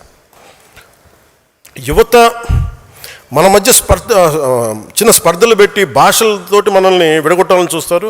అది మీరు కూడా చాలా జాగ్రత్తగా గమనించాలి. తెలంగాణ యాస మీద కూడా చిన్నపాటి ఇబ్బంది ఉన్నప్పుడు అది నేను సినిమాలో చెప్తా ఉండేవాడిని. అందుకని తెలంగాణ యాసని మాండలిక నా సినిమాలో పెట్టాను. ఎందుకంటే నాకు అంత ఇష్టం అని చెప్పడానికి, మన భాషా యాసల మీద గౌరవంతో. ఈ మధ్య కేవలం ఒక భాషే కాదు, యాస కూడా ఒక రాజకీయ అంశంగా మారిపోయింది. ఒకటే భాష అయినా మాండలికాలు వేరుగా ప్రతి 30 కిలోమీటర్ల యాస మారిపోద్ది, ప్రతి 50 కిలోమీటర్ల సంస్కృతి మారిపోద్ది. హిందీ నుంచి తమిళం వరకు ప్రతి భాషలో ఉంది ఇలాంటి. తమిళనాడులో మధురై యాస వేరుగా ఉంటుంది, చెన్నైలో వేరే ఉంటుంది. అందుకని దాదాపు దేశంలో 1500 పైగా భాషలు ఉన్నాయి. ప్రజలు 22 షెడ్యూల్ భాషలు ఉన్నాయి. ప్రతి భాషకి యాసకి ఒక అందం ఉంటుంది, ఒక నుడికారం ఉంటుంది, ఒక ప్రత్యేకమైన పద సంపద ఉంటుంది. ప్రతి ప్రాంతం తమ సంస్కృతి నుంచి పుట్టిన మాటలే తమ జీవన విధానాన్ని తెలియజేస్తాయి. అందుకని భిన్నత్వంలో ఏకత్వం. అందుకని మహాత్మా గాంధీ గారిని చూసినప్పుడు ఇందాక చెప్పినట్టు ఆయన ఏ భాష అన్నాను, ఆయన భావం ఏం చెప్పారని అడుగుతాం. మన భాషలో అర్థం చేసుకుంటాం. మెకాలే మనకి ఇంగ్లీష్ నేర్పించాడు, సంతోషం. కానీ నేను నా మూలాలను మర్చిపోయి ఇంగ్లీష్ చదువుకుంటాను. అందుకే నా వేదాల గురించి నేను అర్థం చేసుకున్నాను మెకాలే ద్వారా. అందుకని నేను తమిళం, మరాఠీ ఎందుకు నేను మాట్లాడుతానంటానికి, ఆ భాషల మీద గౌరవం ఇవ్వడానికి. సో కేంద్ర ప్రభుత్వం తీసుకొచ్చిన 3 లాంగ్వేజ్ పాలసీని మనం సమర్థిస్తున్నామంటే అది అవసరం. ఎక్కువ భాషలు నేర్చుకుంటే జ్ఞానం పరిధి పెరుగుతుంది, కానీ తగ్గదు. హిందీ కావచ్చు, తమిళం కావచ్చు, మరి ఏ భాషనే కావచ్చు. ఆంధ్రప్రదేశ్ ప్రత్యేకత ఏమిటంటే మాతృభాషని పరిరక్షించుకుంటేనే అన్ని భాషల్ని కూడా గౌరవించే సంస్కృతి ఆంధ్రప్రదేశ్ది. భాషా ప్రయుక్త రాష్ట్రాల ఆరంభం నుంచి కూడా నేల నుంచే ఆరంభం జరిగింది. అదే భారతదేశ సమాఖ్య బలాన్ని పెంచింది, బలహీనపరచలేదు. సో ఇది కూడా మీకు కమ్యూనికేషన్కి భాష అనేది చాలా ఎసెన్షియల్. ఇది మీరు ప్రజలకి మీరు రేపొద్దున నాయకత్వం తీసుకున్నప్పుడు తెలియాల్సిన అవసరం ఉంది. మీరు నాయకులుగా మీరు ఎదగాలనుకున్నప్పుడు మీరు ఈ భావాన్ని చాలా 12 సంవత్సరాల తర్వాత మాట్లాడుతున్న ఇంత ఓపెన్గా. చాలామంది మనకి అక్కడున్న పక్క రాష్ట్రాల సమస్యలు దేనికి, మనకి అక్కడెక్కడో విషయం జరిగితే మనం ఎందుకు రియాక్ట్ అవ్వాలి మీ అందరూ. కానీ మీరు జాతీయ స్థాయి సమస్యలు, అంతర్జాతీయ సమస్యలు కూడా మీరు ప్రతి జన సైనికుడు, ప్రతి ఉద్యమి, ప్రతి సాధకు కూడా మీరు మాట్లాడాలి. దానికి కావాల్సిన డైరెక్ట్ మేము ఇస్తాం. అది ఎందుకని చెప్తున్నానంటే మీరు ఇవన్నీ అర్థం చేసుకున్నప్పుడు పైన ఆలోచించి మీరు ముందుకెళ్తే ఏం జరుగుతుందని. ఉదాహరణకి బంగ్లాదేశ్ ఉంది. ఈరోజు బంగ్లాదేశ్ ఎట్లా ఉంటుంది, భారతదేశం ఇలా ఉన్నప్పుడు ఈ చికెన్ నెక్ అని ఉంటుంది. సడన్గా ఒక చోట భారతదేశంలో ఉండి ఇటువైపు భారతదేశం ఉంటుంది, ఇటువైపు భారతదేశం ఉంటుంది. ఇక్కడ మరి చికెన్ నెక్ చిన్న పార్ట్ ఉంటుంది, ఆ మధ్యలోదంతా బంగ్లాదేశ్. అది ఎలా జరిగింది అని అనడానికి మీరు అర్థం చేసుకోవాలి, హిస్టరీ అర్థం చేసుకోవాలి మీరు. ఇది జోగేంద్రనాథ్ మండల్ గారు first law minister of Pakistan. ఆయనకి భారతదేశం మీద వ్యక్తితో పడలా. అందుకని ఆయన నేను పాకిస్తాన్తో కలిసి వెళ్ళిపోతానని చెప్పి ఆల్ హిందూ డామినేటెడ్ డిస్ట్రిక్ట్స్, మత ప్రాతిపాదికన దేశం విడిపోయినప్పుడు 90% ఉన్న హిందూ పాపులేషన్ జిల్లాలని బంగ్లాదేశ్లో కలిపేశారు. ఆయన నమ్మారు. ఆయనకి వెళ్ళి చూస్తే కొద్దిగా ఒక 2 నెలల తర్వాత సొంత ఊర్లో ఆయన మనుషులను చంపేశారు మత కలహాల వల్ల. ఆయన కుటుంబం చిన్న భిన్నం అయిపోయింది. ఆయన కజిన్స్ చచ్చిపోయారు. ఆయన కాందీసుకుడిగా వచ్చి చచ్చిపోయాడు కలకత్తాలో. అంటే ఒక నాయకుడు వ్యక్తి మీద కోపంతోటో లేదంటే ఈ దేశం ధర్మం మీద కోపంతో అటు వెళ్ళిపోతే ఏం జరుగుతుందో మనం చూసాం. అందుకని మీరు ప్రతి సంఘటన వెనుక నేను మాట్లాడుతున్నప్పుడు దానికి చాలా హిస్టరీ చదివి ఉంటాను, నేను అర్థం చేసుకుని ఉంటాను, మేధావులతో మాట్లాడుంటాను. అందులో నేను ఒక మాట చెప్పినప్పుడు ఇది ఉట్టినే చెప్పడం అన్నది మీరు కావాలి. మీకు ఏదైనా డౌట్స్ ఉంటే నేను మాట్లాడుతాను, వాటి గురించి మీకు తెలియజేస్తాను. అందుకని ప్రాంతీయ పార్టీ అనేది ఒక జాతీయవాదాన్ని విస్మరించకూడదు. కేవలం ప్రాంతీయతతో కూడిన బెనిఫిట్స్ చూసి మీరు జాతీయవాదాన్ని వదిలేసి ఇలాంటి సమస్యలే వస్తాయి. అందుకని ప్రాంతీయతను గౌరవించే జాతీయవాదం, ఎనీ యాంటీ ఇండియన్ రెటారిక్, భారతదేశాన్ని విచ్ఛిన్నం చేసే ఎలాంటి రెటారిక్ అయినా సరే మీరు ఖండించాలి.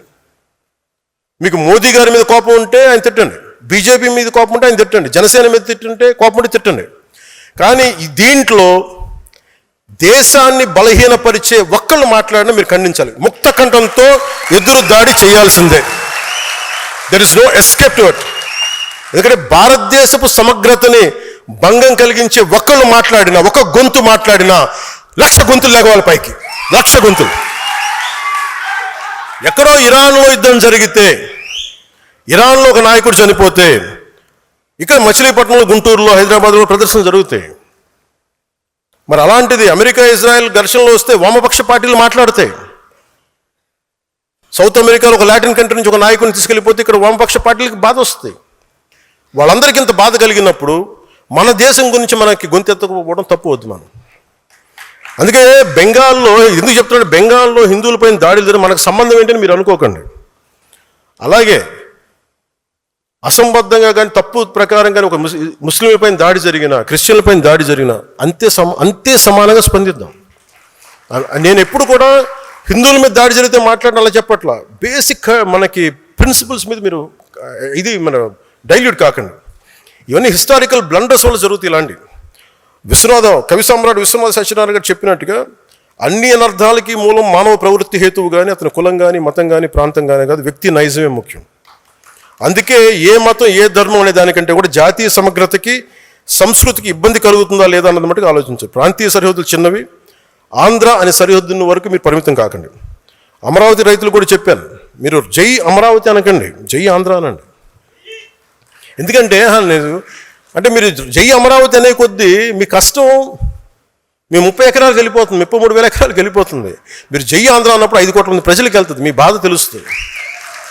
మీరు జై అమరావతి అన్నప్పుడు నాకు మనసులో కలుగుండదు, వీళ్ళు ఇంత పెట్టేసుకున్నాను. తర్వాత మాట్లాడటం వాళ్ళు జై ఆంధ్ర అని ప్రారంభించడం సంతోషం. ఎందుకంటే మన తెలంగాణ చూసి నేర్చుకోవాలి. సభ మాట్లాడు జై తెలంగాణతో మొదలు పెడతారు. అలాగే తెలంగాణకి తమిళకి తమిళ ప్రైడ్ ఉంది, తెలంగాణకి జై తెలంగాణ అని ఒక నినాదం ఉంది. అలాంటి గర్వం కాదు, కానీ అలాంటి కనెక్టెడ్నెస్ ఆంధ్ర వాళ్ళకి లేదు. ఆంధ్రాకి ఏముంది అంటే కులం ఉందా ఏముందో తెలియదు నాకు. ఈరోజు కన్ఫ్యూషన్ నాకు ఆంధ్రాకి సంబంధించి. ఏమో చూడాలి. సో అంటే 11 సీట్లకి పరిమితం వాళ్ళు కూడా మన మీద సెటైర్లు వేస్తారా?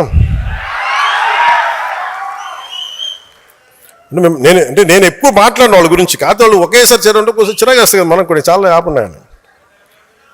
అలాగే పర్యావరణాన్ని పరిరక్షించే అభివృద్ధి ప్రస్థానం, ఈ అంశాన్ని ప్రాథమిక సిద్ధాంతాలకు ఎందుకు పెట్టామంటే మనిషి నాగరికత ఏర్పడినప్పటి నుంచి అభివృద్ధితో పాటు కొంత విధ్వంసం తప్పదు.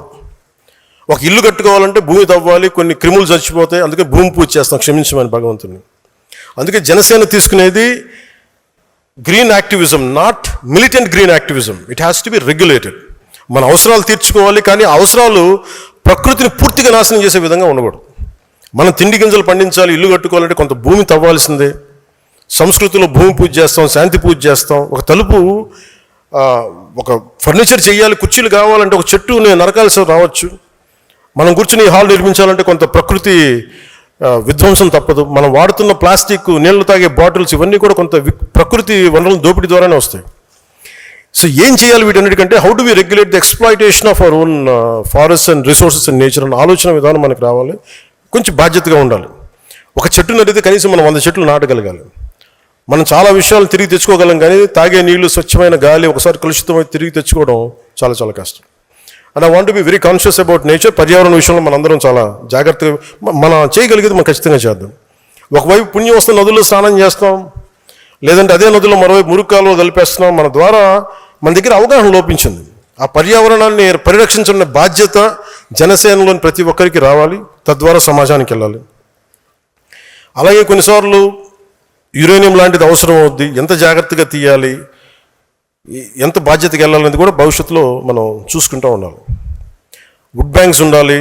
చిన్న నగరాల్లో ముఖ్యంగా పంచాయతీల్లో మనం చేయాల్సిన పని ఏంటంటే ప్రజలకి ప్రకృతి అనుబంధం పెంచాలి. ప్రతి చోట కొంత ఓపెన్ స్పేస్ ఉండాలి, వుడ్ బ్యాంక్స్ ఉండాలి, ప్రజలకి ఆహ్లాదాన్ని కలిగించే పార్క్స్, మినీ ఫారెస్ట్లు ఉండాలి. నగరాల్లో జీవించే మనుషులు 4 గోడల మధ్య మాత్రమే కాకుండా ప్రకృతిలోకి వెళ్ళి సేద తీరే అవకాశం కూడా ఉండాలి. అందుకే ప్రకృతి సమతుల్యతను కాపాడే విధానాలని జనసేన ద్వారా తీసుకొస్తాం. అందుకనే పర్యావరణాన్ని పరిరక్షించే అభివృద్ధి ప్రస్థానం అనేది చాలా కీలకం మనకి. సో అవినీతి పైన రాజీ లేని పోరాటం చివరిది. మన దేశంలో అవినీతిని పూర్తిగా అంతం చేయడం అనేది ఇప్పటికీ సాధ్యం కాదు.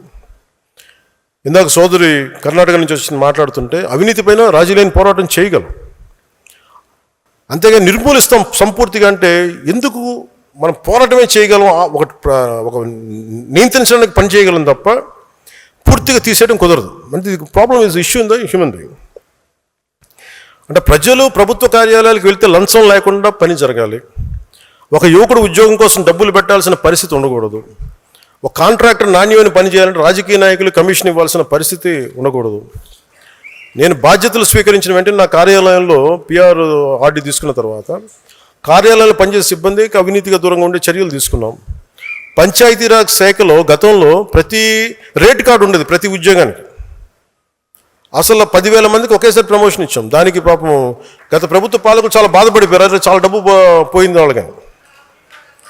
సో అలాగే ఉదాహరణకి అంటే ఎంత డీప్గా ఉంటుంది అంటే సివిల్ సప్లైస్ మినిస్టర్ మీకు ప్రజలకు కూడా తెలియజేయాలి ఇది ఈ సందర్భంగా. ఉదాహరణకి పేదల కడుపు నింపేందుకు ప్రభుత్వం పీడిఎస్ ద్వారా రేషన్ బియ్యం అందిస్తుంది. దానిని అక్రమంగా విదేశాలకు తరలించే పరిస్థితులు ఉన్నాయి. గౌరవ పౌర సరఫరాల శాఖ మంత్రి పిఎస్సి చైర్మన్ నాదెండ్ల మనోహర్ గారి నేతృత్వంలో కాకినాడ పోర్టులో 1000 టన్నుల బియ్యాన్ని అక్రమాన్ని అడ్డుకున్నాం. ఎలా ఉంటుందంటే ఎవరు అంటే చెట్టు ముందా విత్తు ముందా అన్నట్టుగా ఎవరు తప్పుంది దీంట్లో అంటే స్మగ్లర్లదా, రైస్ స్మగ్లర్దా, మిల్లర్లదా అనుకుంటే మీకు తెలియజేస్తాను. పబ్లిక్ డిస్ట్రిబ్యూషన్ సిస్టంలో మినిమం సపోర్ట్ ప్రైస్, ఒక కనీస మద్దతు ధర 1 కేజీకి ప్రభుత్వం 24 రూపాయల పైసలకి ఇచ్చి కొంటుంది. ఎంఎస్పి కనీస మద్దతు ధర, మిల్లింగ్ ప్రైజు, దాన్ని షార్ట్ టెక్స్ట్ ప్రైస్ తోటి 46 కేజీలు అవుతుంది. అంటే government will bear ₹46 per kg before giving to ఉచితంగా ఒకళ్ళకి, ఒక బెనిఫిషియరీకి కిలో బియ్యం వల్ల 46 రూపాయలు పడుతుంది.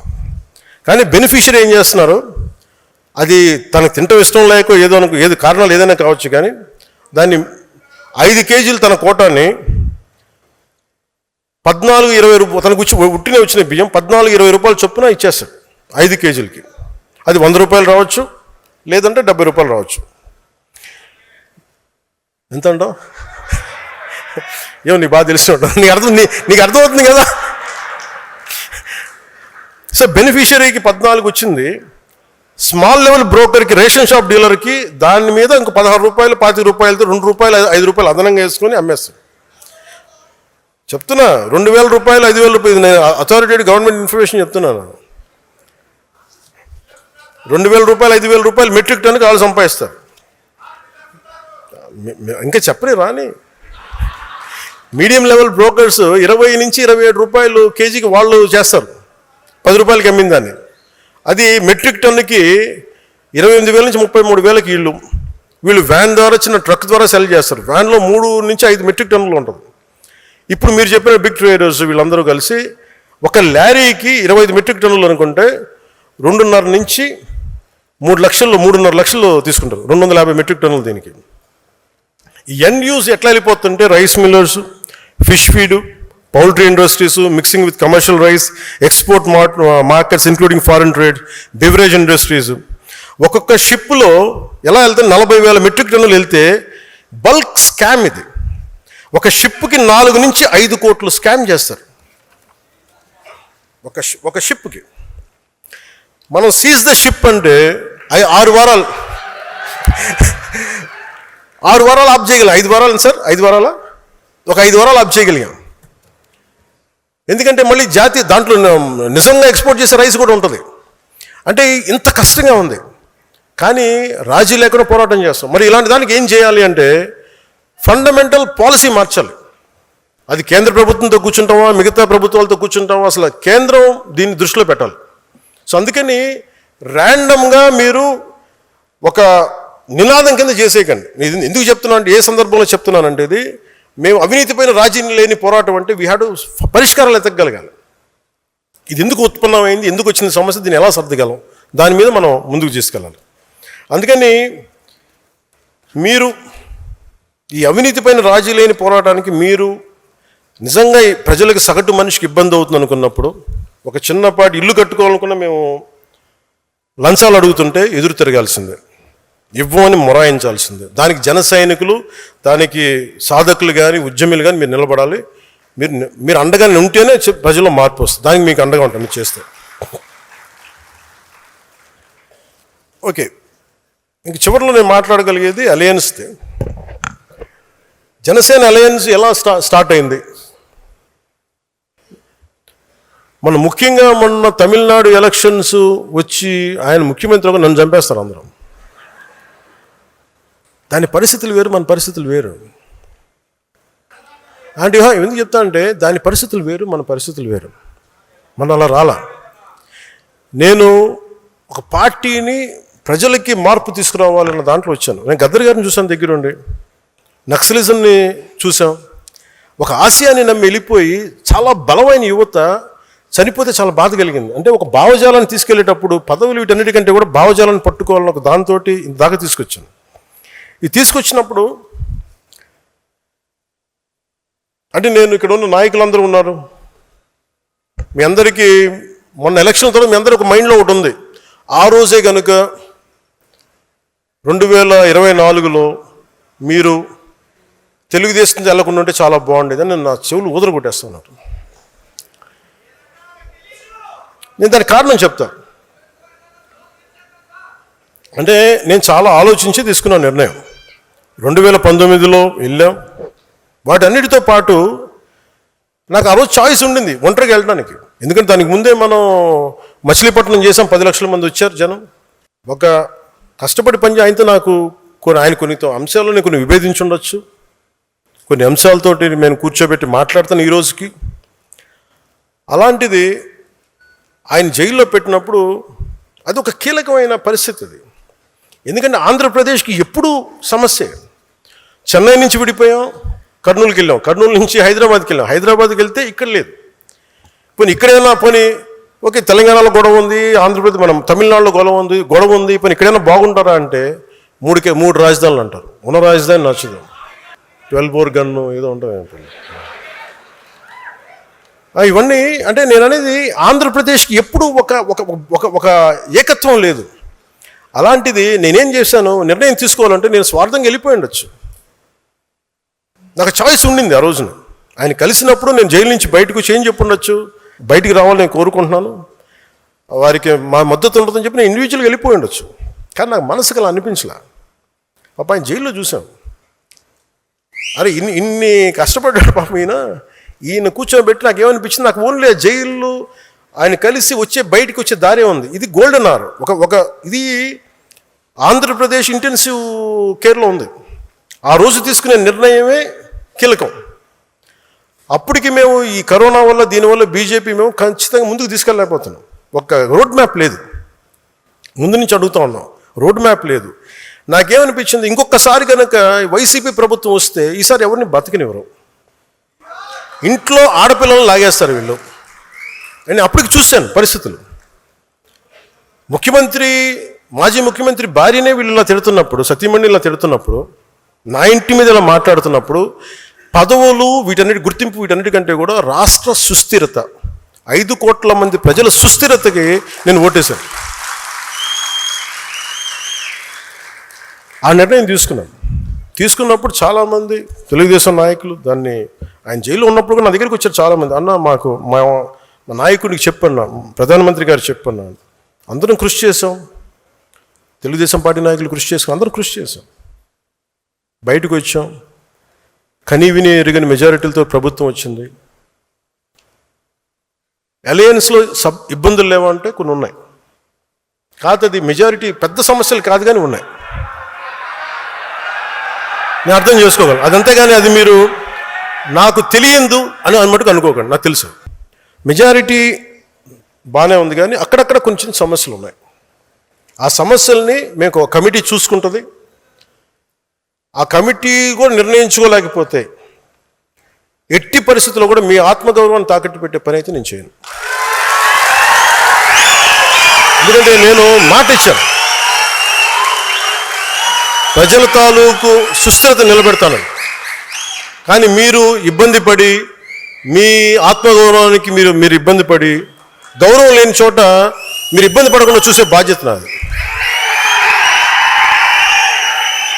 ఎందుకంటే ఎందుకు నేను చెప్పగలను అనుకున్నప్పుడు, నేను మద్దతు ఇచ్చినప్పుడు చాలా త్రికరణ శుద్ధిగా ఇచ్చేస్తాను. I expect the same. ఎందుకంటే నేను నమ్మినప్పుడు నేను అంత గుండె కవాటాలు తెరిచేస్తాను, నేను నిలబడతాను. మీరు కూడా అలాగే ఉంటారు. కానీ మీరు ఇబ్బంది పడుతున్నప్పుడు ఆ బాధ నాకు తెలియదు అనుకోకండి, తెలుసు. కానీ నేనేంటంటే దాన్ని ఎంత సరిదిద్దుతాం నిలబడుతున్నాను. అందుకని ఇవన్నీ నాకు తెలియదు, మమ్మల్ని ఇబ్బంది పెడుతున్నారు, ఇవన్నీ ఉన్నప్పుడు కొన్ని చోట్ల కొంతమంది నాయకులు it will be corrected, it will be addressed. మీకు ఈ మాట ఇస్తున్నాను. నేను బోలాశంకర్ని ఇచ్చేస్తే మీరు ఊరుకుంటారా? అలాగే ఇంకోటి మనం చేయాల్సింది అంటే ఇవన్నీ మీకు ఎందుకు చెప్తున్నానంటే, మీకు రోడ్ హెడ్ ఏముంది, మున్సిపల్ ఎన్నికలు వస్తున్నాయి, లోకల్ బాడీస్ వస్తున్నాయి. ఉదాహరణకి లోకల్ బాడీస్లో మన ఆంధ్ర కాదు కానీ శ్రీమతి అడూరి విజయలక్ష్మి గారు కౌన్సిలర్గా నేరేడుచర్ల నల్గొండ జిల్లా గెలిచారు. అంటే మీరు చూడండి, ఒక కేసే కావచ్చు, సర్పంచ్లు కూడా గెలిచారు. నేను కేవలం మన సింబల్ పెట్టుకుని గెలిచారు ఆవిడ. అలాంటిది ఆంధ్రప్రదేశ్లో ఇంత బలం ఉన్నప్పుడు మీరు ఎంత బలంగా పోరాటాలు చేయాలి. మీరు వైసీపీ టైంలోనే మీరు రోడ్ల మీదకి వచ్చి నామినేషన్స్ వేయలేని పరిస్థితులు కూడా మీరు నామినేషన్ వేసి నిలబడ్డారు. ఈసారి అందుకనే మా నాయకులందరినీ పంపించాను ఈ కమిటీ కోసం. ఈసారి కమిటీలో నేను కూర్చుంటాను. ఎందుకంటే నేను 12 సంవత్సరాల తర్వాత నేను కూర్చోబెట్టి నేను మీ బాగోగుల కోసం నేను కూర్చుంటాను. ఇప్పుడు దాకా నేను అడ్మినిస్ట్రేషన్ ఇవన్నీ కూర్చున్నా, అర్థం చేసుకున్నా. చాలా కీలకమైన సమయం నేను పార్టీకే కేటాయిస్తాను. మిమ్మల్ని కలుస్తాను, మిమ్మల్ని దృష్టిలో పెట్టుకుంటాను. సో అలాగే మీ అందరికీ కూడా నాకు ఒకటే విన్నపం ఏంటంటే, ఈ నెల రోజుల్లో పూర్తి చేయడానికి ప్రయత్నం చేస్తాను. 1 month, 4 weeksలో సెప్టెంబర్లో ఎన్నికలుంటే ఈ లోపల చేయడానికి ప్రయత్నం చేస్తాం. అలాగే ఇంకొకటి, భవిష్యత్తు మనం ఆంధ్రప్రదేశ్కి కాకుండా భారతదేశానికి సంబంధించి ఈ అరాకొర జ్ఞానంతో ఉన్న వైసీపీ వాళ్ళ మాటలు మీరు వినకండి. వాళ్ళకి ఏంటంటే, ఇరాన్లోనూ అమెరికా యుద్ధం చేస్తున్న మనకేంటండి అంటారు. అంటే వాళ్ళకి అవగాహన లేదు. అంటే వాళ్ళకి అన్నీ అలా ఉచితంగా వచ్చేస్తాయి అనుకుంటారు. పెట్రోల్ ధరలు పెరగక ఏమవుతాయి? పెట్రోల్ దొరకదు, గ్యాస్ దొరకదు. ఎక్కడి నుంచి మనం సంపాదిస్తున్నావా? లేదంటే వీళ్ళ ఇళ్ళ నుంచి వస్తున్నాయి గ్యాస్ బావులు. సో ఇవన్నీ ఏం అర్థం కాకుండా కూర్చోబెట్టి మోదీ గారిని తిట్టడం, మోడీ గారిని మీద మాట్లాడటం ఒక అయిపోయింది. అందుకని మీరు అర్థం చేసుకోవాల్సింది, ఇంటర్నేషనల్ పరిస్థితులు కూడా పశ్చిమాసియాలో ఉన్న యుద్ధ పరిస్థితులు, తద్వారా మనకు వచ్చిన పెట్రోలియం ఉత్పత్తుల కొరత, వీటి మీద మీకు అవగాహన రావాలి. అభివృద్ధికి కావచ్చు, దేనికైనా కావచ్చు, క్రూడ్ ఆయిల్ చాలా కీలకం. ఒక ఫ్యాక్టరీ పనిచేయాలన్నా, వాహనం కదలాలన్నా, ఇంట్లో స్టవ్ వెలగాలన్నా ఇంధనం చాలా అవసరం. ఈ ఇరాన్, ఇరాక్, అమెరికా, ఇజ్రాయెల్ మధ్య నెలకొన్న యుద్ధ వాతావరణం, హర్మూజ్ జలసంధి వంటి కీలక మార్గాలు కేవలం 2 నెలలు మూసివేస్తే ప్రపంచం ఎలాంటి సంక్షోభాన్ని మనం చూస్తూ ఉన్నాం. ఇప్పటికి డీజిల్ ధరలు పెరిగిపోతూ ఉన్నాయి. అందుకే గౌరవ ప్రధానమంత్రి గారు దూరదృష్టితోటి సమర్థమైన విధానాల వల్ల ఇప్పటి వరకు భారత్ పెద్దగా ఇబ్బందులు ఎదుర్కోలేదు. కాదు, ఆయన నిన్న ఈ మధ్యన చెప్తున్నది ఏంటంటే, యుద్ధ పరిస్థితులు మరిన్ని రోజులు కొనసాగితే మనం కూడా ప్రభావితమయ్యే అవకాశం ముందు చూపుతే ఇంధన వినియోగాన్ని తగ్గించాలని దేశ ప్రజలకైనా సూచించారు. సో మనం కూడా మీరు 10 సార్లు వెళ్ళాల్సింది తగ్గించుకోండి, కనీసం 2 సార్లు తగ్గించండి. కుదిరినప్పుడల్లా ఫ్రెండ్స్ మీటింగ్స్ ఉంటే మీరు ఫోన్స్ ద్వారా మీటింగ్ లేదని ఉంటే, అంటే సాధ్యమైనంత మేరకు ఇంధన పొదుపు చాలా చాలా అవసరం. అలాగే జనసేన పార్టీ తరపున రాష్ట్ర ప్రజలందరికీ కూడా విజ్ఞప్తి చేస్తూ ఉన్నాను, దేశ ప్రయోజనాలను దృష్టిలో పెట్టుకొని కొంతకాలం పాటు పెట్రోల్ వినియోగాన్ని తగ్గించాలి, అనవసర ప్రయాణాలని వీలైనంత వరకు నివారించడానికి ప్రయత్నం చేయాలి. అలాగే విదేశ మారక ద్రవ్య నిల్వలను పరిరక్షించుకోవాల్సిన అవసరం కూడా ఉన్నదా. కొద్ది రోజుల పాటు బంగారం కొనుగోళ్లను కొంత వాయిదా వేసుకుంటే దేశ ఆర్థిక వ్యవస్థ మీద భారం తగ్గించే ప్రయత్నంలో మనం కూడా భాగస్వాములు అవ్వాలని మనస్ఫూర్తిగా కోరుకుంటాము. అండ్ ఎందుకంటే మనం హైయెస్ట్ ఇంపోర్టర్స్ ప్రపంచంలో గోల్డ్, దాదాపు మనకు 600 బిలియన్లు ఉంటే మనకి దాంట్లో 2 వంతులు ఓన్లీ వీటికి వెళ్ళిపోద్ది, పెట్రోల్కి డీజిల్కి. దాంట్లో మళ్ళీ ఒక 60 బిలియన్స్ ఎంతో మనం గోల్డ్గా చేస్తాం అనుకోండి, ఎగ్జాక్ట్ ఫిగర్ గుర్తులేదు కానీ బట్ దాదాపు అంత చేస్తాం.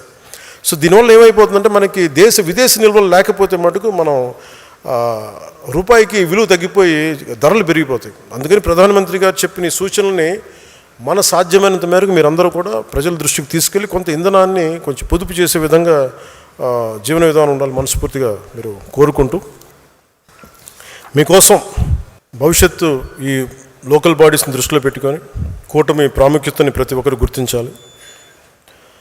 పదే కూటమి ఎందుకని ప్రశ్నలు రాకుండా మన గౌరవానికి భంగం కలగకుండా జనసేన గుర్తింపుకి, ఆత్మగౌరవానికి